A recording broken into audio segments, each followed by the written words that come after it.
অনুপ্রেরণার আরেক নাম থটস অফ বিল্লাল ভাই। থটস অফ বিল্লাল যেদিন থেকে ফেসবুকে 3 মাসে 44 লাখ টাকা ইনকাম করার ভিডিওটা পোস্ট করেছে, সেদিন থেকে তাকে নিয়ে সবাই কপি করে ভিডিও করা শুরু করছে। এটা কিন্তু আদৌ ঠিক নয়।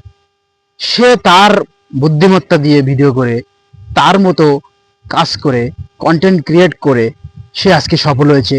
তার সফলতার গল্প সে নিজের মতো করে ফেসবুকে পোস্ট করেছে। তার মানে এই নয় যে তাকে কপি করে আপনি ফেসবুকে কাজ করবেন।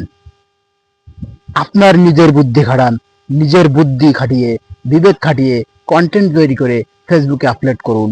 ফেসবুক যদি মনে করে আপনি যোগ্য ইনকাম করার জন্য, আপনাকে যথেষ্ট মূল্যায়ন ফেসবুক অবশ্যই করবে।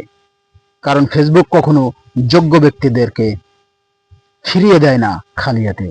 তাই আমি আপনাদের কাছে একটা অনুরোধ করব, বিল্লাল ভাই কিংবা অমুক ভাই কিংবা কাফি ভাই কিংবা মুজাহের ভাই কারো মতো কপি না করে নিজের মতো নিজের বুদ্ধি খাটিয়ে কাজ করুন, কন্টেন্ট তৈরি করুন।